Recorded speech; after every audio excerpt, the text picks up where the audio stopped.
Shannon, it seems like another game, another milestone. What does this one mean to you, 300? Well, I feel quite proud and honoured to be able to get to 300 games. There's probably just more, I think, to be in the AFL for so long. Been really fortunate enough to be at West Coast, which has been a great club, and been talking, because a couple of younger boys have been talking about it and been trying not to jinx it. But I still remember coming to the club when I was first year, and like Drew Banfield played 240, 50 games, maybe about that. And I just thought that's a heap of games, and just wanted to get to play a couple of games. And then when you get older, you understand it's just about getting the best out of yourself and trying to contribute to the group. So, numerous different feelings, but I think just fortunate enough to be able to be in the system for so long. We've seen a lot of players playing for England in the past couple of weeks. It's just fallen Yeah. that way. When you see them being celebrated, and it's an industry-wide celebration rather than a club one, which was your record, does that mean make it more?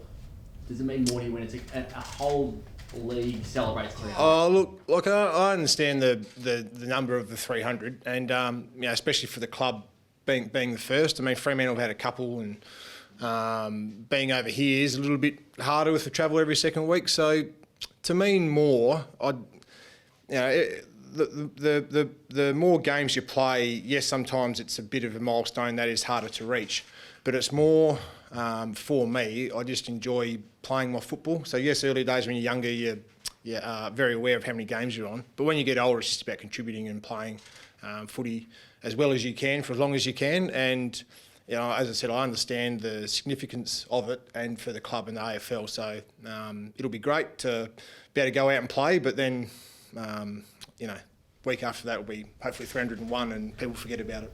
How you mentioned that travel aspect, Shannon, because the club's been around for a while, so yeah. great players and you're the first. Yep.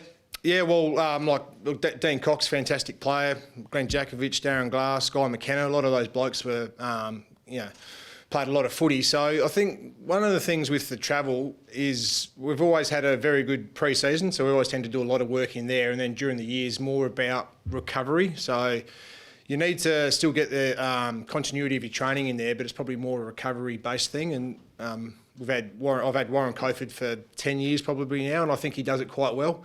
And then it's just up to the individual to take ownership of what they need to do. So do they need more recovery, more fitness, something along those lines? But we've just been, fortunate enough to have good people in the club, and also, personally, I've had a little bit of luck that I haven't had too many long-term injuries.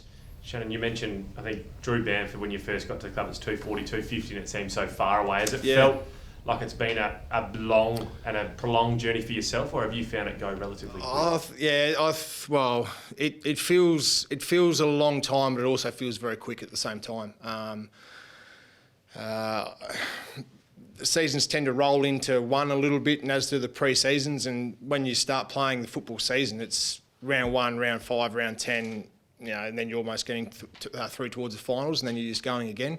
So it does feel a long time, but it's gone very quick. And people talk about cliches about your career goes quickly, and enjoy it along the way. And I do think it's true. Like it is I've repeated myself here. It is a long time, but it feels like it's just gone so quick. I've had so many coaches and players I've been able to play with. And so that makes it feel long, but personally it just feels like it's been a quick journey through football. What does it feel like when you look behind you and the Eagles logo's actually been replaced by you and that trademark right foot? Has it right here? Well, again, like I feel proud and fortunate enough to be able to play for so long, and to be able to get to 300 is a nice effort. I've just been very thankful for what the club's been able to give myself, but the players. Coming from interstate over here, it is a fair way, but Trevor Nisbet does a great job. All the coaches I've had, like John Worsfold, Adam Simpson, have been fantastic. So I think it's just a good club, an easy club to fit into. Always wanted to have success, and generally we've been able to do that throughout my time. So I just feel fortunate to be able to play and enjoy my playing days. What motivates you still now? Well, to still have team success and also get the best out of yourself. That's just the biggest thing, I think, is sometimes you can just go through your football career hoping it can get better, and just thinking time will that will happen, but you need to work every day to keep trying to get better. As you get a little bit older, you can't physically do what you used to be able to do, so it's more about the quality that you have, and also the mental aspect of the game. So understanding the opposition, your body, how to manipulate things. That's probably where I'm at the moment. It's just enjoying everything that I can and keep trying to get the best out of myself and help the team. Is there something that you haven't achieved?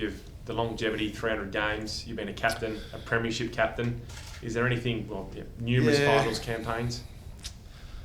Well, I'd say I probably have achieved what I've wanted to be able to do, which is the team success. You always want to be able to win a couple more, so that would be what you want to do. But the driving factor and the thing is to keep getting the best out of yourself. I was very fortunate enough to get drafted with Matty Priddis at the same time and become really good mates with him, and that was always his thing about just getting the best out of yourself, and I took that from him through our friendship, and that's pretty much what it is. You always want to be successful as a team. You want to be able to contribute to that, and then now it's more about helping the younger players to get the best out of themselves. We hear stories at this point in players' careers, Shannon, when they try and get the best out of themselves by trying new methods to extend their careers. Yeah. Are you a mindfulness and yoga type guy, or are there ways that you're going down?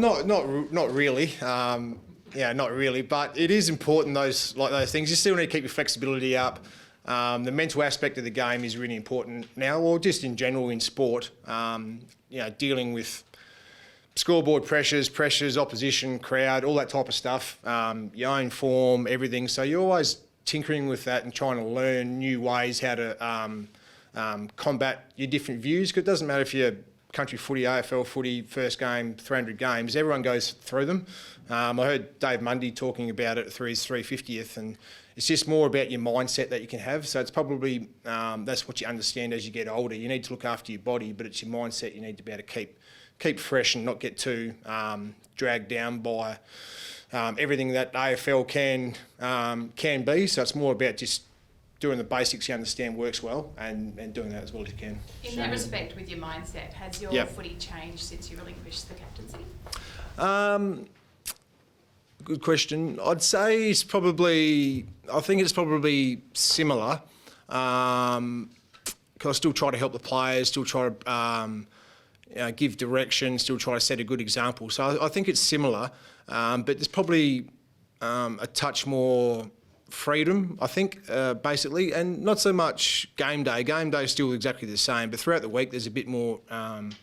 You can make sure you are right first, and then there's a lot more time to pass on stuff to the younger guys. So vision, talking to them, having a coffee. I think that's been the best thing. So in my time, meetings have got longer and more frequent in footy. So sometimes there's going to be less time to talk to the players, and that's what I really enjoy, is being able to pass on my stuff to the players now. You're such an understated person with the way you sort of approach things. You don't go high, you don't go low. You just described before 300 games as a nice effort. How important has your ability to just keep it really even all throughout your career allowed you to be the player you are?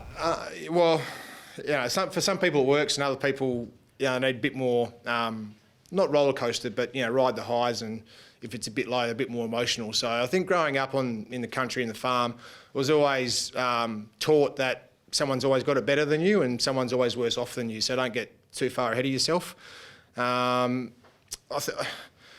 I think personally for me, that's just, you need to be true to yourself, and that's what I am. I understand that not everyone, but a lot of people enjoy football and they have an opinion on it, and they really love it when we win or when you play well, and then if you lose, they get disappointed as well. So players do as well, but you just can't dwell on it for too long. So I think if you're in a bit of a losing streak or a rut and you get down on yourself, you're not going to get better, and vice versa. If you're on a winning streak, you don't want to get too carried away thinking that you're going to win every game. You need to keep it quite balanced and keep trying to learn, and that's what I've tried to do through early days. And John Worsfold and Darren Glass were excellent in teaching that. Your phone will probably blow up this week, and you're going to be celebrated throughout the entire league. Will you enjoy that, or is that something you're a bit uncomfortable with? Well, I'm naturally a little bit uncomfortable with it, but as you get older, a bit more older, you understand that's a bit of part of the parcel, and you can learn to not work with it, but just accept it, and that's how it is. So that's the same as when you're like the final series and a couple of grand finals that I've been fortunate enough to be in, and the one premiership. You just understand that's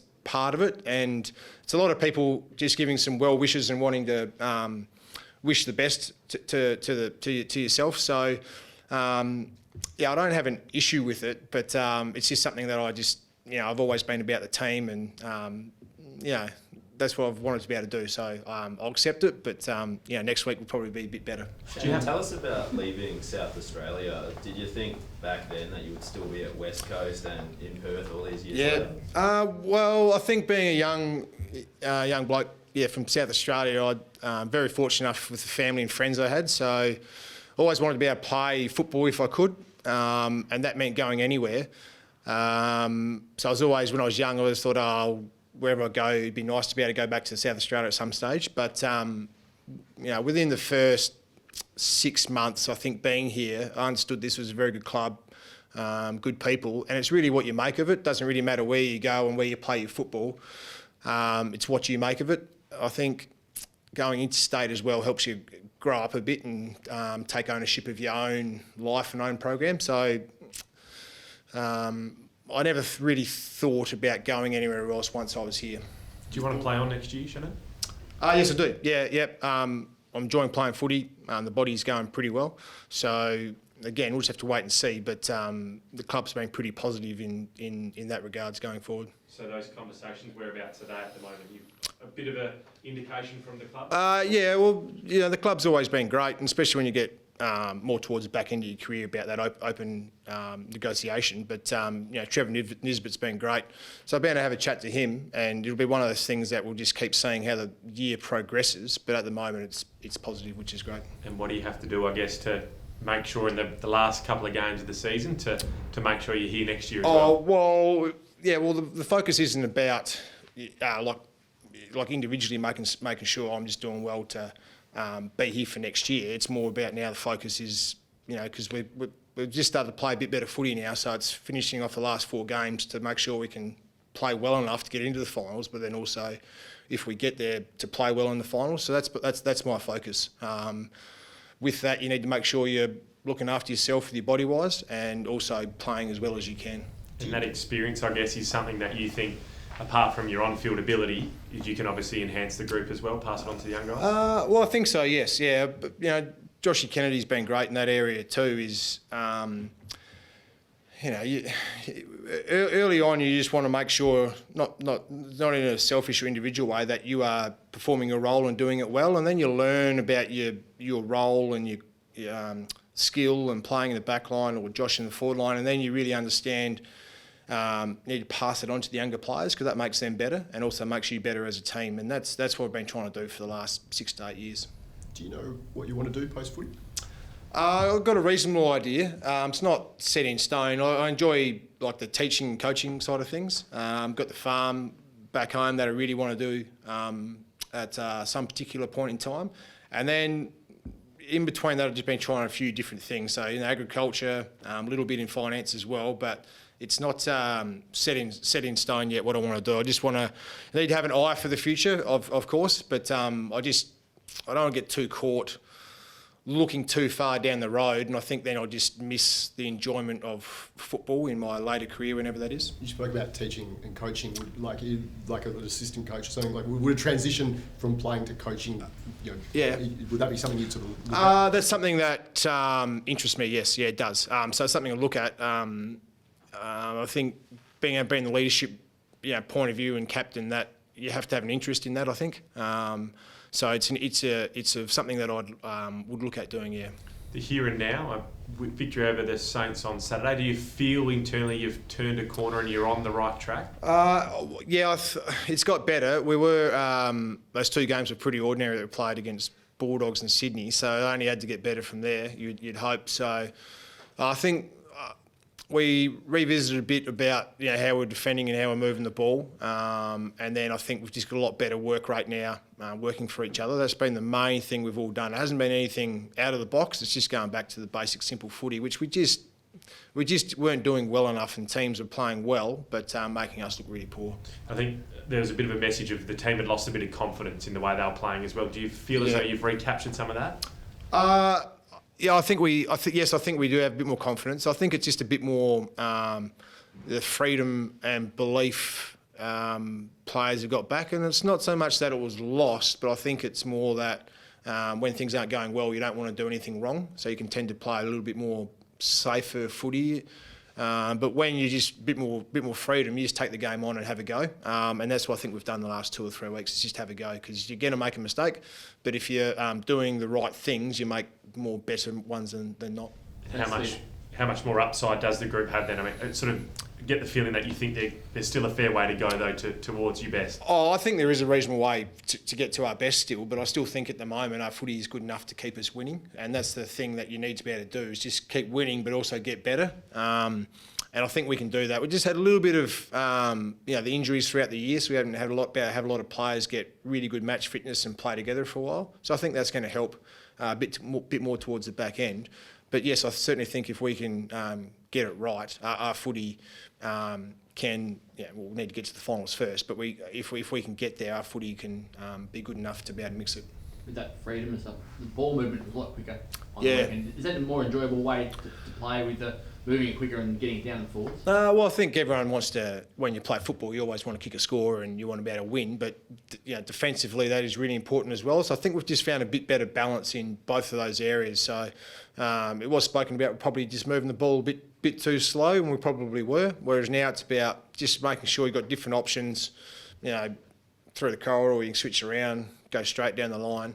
That's what we're aiming to do, is just whatever options are there, just try to take them on. What does it mean to the family to play 300 games, and will you be able to get them there on Saturday? Well, we're not quite sure yet. I think it's still going to be in Melbourne against Collingwood. It hasn't quite been confirmed. So I'm not sure the border restrictions are, but probably not at this stage, I don't think. So I was very fortunate enough when we played Adelaide, got to catch up with the family who I hadn't seen for a while, and a couple of mates. So for them, they are very fortunate enough to have a good upbringing with mum and dad, and my sister. We always used to kick the footy in the backyard, and I'd drag her out and play cricket as well. So she helped me with that. But they were always myself and my sister were always encouraged just to do the best that we could, whatever it was. So being fortunate enough to play football, so they are proud of what Banner achieved. But I think it's more just about trying to become a good person and set a good example. Gov's mates had masks on in the crowd. Yeah. Don't you expect to see any Shannon Hurn masks? Probably not. I don't think anyone want to buy them. But just got to see, because if it's in Melbourne, I'm not sure about crowds and all that stuff. Certainly Gov had a few masks and a couple of signs apparently. Yeah. It looked like Will Schofield or Chris Marston might have been involved there. You reckon they could be orchestrating something for you? Oh, I don't know what they could do. They could got to play a lot of footy with Masto and Scully. Very good blokes. I'm not sure. I don't think they will, but yes, they were looking after Gov pretty well. Is the hometown doing anything for you? Do you know if they have anything planned? If they're allowed to? Yeah, well, again, just depending. I don't think so. The local football association in the Bros and Light and Gawler has been great. They've been very supportive of myself and other players, like Justin Westhoff is from there as well, and got to play a lot of footy at Tanunda. So they'll probably have an interest and have a look for sure, but I don't think there's any too big carry on with it, Craig.